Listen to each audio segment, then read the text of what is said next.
বাসার গ্রিল কেটে ভিতরে প্রবেশ করে মানে কানের দুল সহ বিভিন্ন সহ প্রায় 25 ভরি স্বর্ণ তার বাসা থেকে নিয়ে যায়। সেটা মামলা রুজুর পর সেই মামলাটা আমাদেরকে ডিএমপি কমিশনার স্যার আমাদের ডিবিকে তদন্ত করতে ছায়া তদন্ত হিসাবে ডিবির আহাদের নেতৃত্বে তার ইলিয়াস এডিসি ইলিয়াস তারা বিভিন্ন জায়গায় কক্সবাজার বিভিন্ন জায়গাগুলিতে এবং এই চোর মানে চুরি করে স্বর্ণ বিক্রি করে সে তার গার্লফ্রেন্ডে একটা মোবাইল উপহার দিয়ে সে তাকে নিয়ে চলে যায় কক্সবাজার।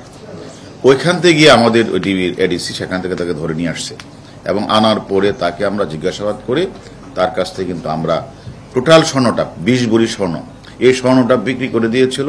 সেই স্বর্ণটা তাঁতিবাজারে গলায় ফেলছিল। সেই গলিত স্বর্ণটা আমরা 20 ভরি এবং টাকা সহ আমরা উদ্ধার করে নিয়ে আসছি এবং এই সংক্রান্ত 3 জন। আরেকটা ঘটনা হলো ডিবির রমনা, সেখানেও 11 মানে চাঞ্চল্য চুরি ঘটনা ঘটেছিল। সেখান থেকেও আমরা প্রায় 41 ভরি স্বর্ণ 7 লক্ষ টাকা চোরাই কাজে ব্যবহৃত পেশাদারকে গ্রেপ্তার করেছি। এটাও এই যে ডিসি রমনা এবং মানে তার এডিসিরা মিলে তারা মানে ঢাকা মানে কিশোরগঞ্জের পাখন্দিয়া বিভিন্ন এলাকা ধরে প্রায় 5 জনের মতো তারা চোরকে ধরেছে এবং তাদের কাছ থেকে আমরা 41 ভরি এবং 7 লক্ষ টাকা আমরা পেশাদার ছোট আমরা 4 জনকে গ্রেপ্তার করি। গ্রেপ্তার করার পরে আমরা অন্যান্য ডিভিশনও তারা কিছু কিছু গ্রিল কাটা চোরকে ধরেছে। সব মিলিয়ে এখন আমাদের উদ্ধার হচ্ছে 61 ভরি এবং 7,90,000 টাকা আর সিরিয়াল চোর হলো 36 জন এবং তারা অনেকে আমাদের কাছে রিমান্ডে আছে এবং আমরা তারা কোথায় কোথায় চুরি করেছে আমরা সেটা খুঁজে বের করব। আমরা মনে করি যারা এই গ্রিল কাটা চোর তারাই এক সময় বড় অপরাধে পরিণত হয়, ডাকাতি কাজে জড়িত হয়ে যায়। আমরা মনে করি চুরির ঘটনা যেখানেই ঘটবে আমরা আমাদের ডিবি তাৎক্ষণিক সে মামলাটা আমরা ছায়া তদন্ত করে দ্রুত বের করার চেষ্টা করব।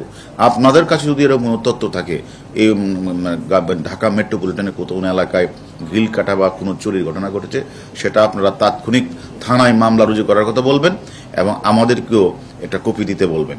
আমরা মনে করি আমাদের প্রত্যেকটা ডিভিশনে আমাদের 1-2টা করে টিম রয়েছে এবং সে দক্ষ টিমগুলি এবং আমরা ঘটনাটা জানার পরে যদি আমরা ঘটনা জেনে পারি তাহলে দ্রুতই আমরা চুরির বিষয়টা আমরা মনে করি তার ক্লু বের করতে আমরা পারবো।